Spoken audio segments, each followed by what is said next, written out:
یکی هست تو قلبم که هر شب واسه اون می نویسم اون خوابه، نمیخوام بدونه واسه اونه که قلب من این همه بیتابه. یه کاغذ یه خودکار دوباره شده همدم این دل دیوونه، یه نامه که خیسه پر از عشقه با کسی بازم اونو نمیخونه. یه روز همینجا توی اتاقم یه دفعه گفت داره میره، چیزی نگفتم آخه نخواستم دلشو قصه بگیره. گریه میکردم درو که میبست، میدونستم که میمیرم. اون عزیزم بود نمیتونستم جلوی راشو بگیرم.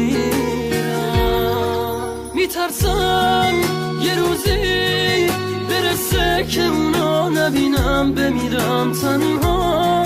خدایا کمک کن، نمیخوام بدونه دارم جون میکنم اینجا.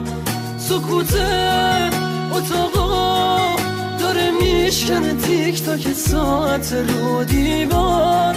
دوباره نمیخواد بشه باور من که دیگه نمیاد انگار.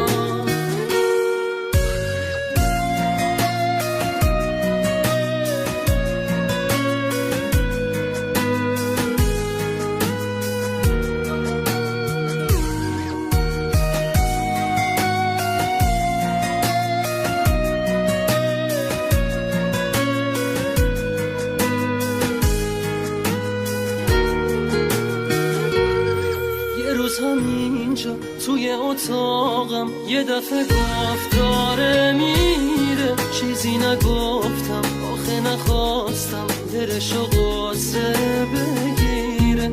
گریه میکردم درو که میبست، میدونستم که میمیرم. اون عزیزم بود نمیتونستم جلوی راشو بگیرم. یکی هست تو قلبم که هر شب واسه اون می نویسم اون خوابه، نمیخوام بدونه واسه اونه که قلب من این همه بیتابه. یه کاغذ یه خودکار دوباره شده همدم این دل دیوونه، یه نامه که خیسه پر از عشقه با کسی بازم اونو نمیخوام.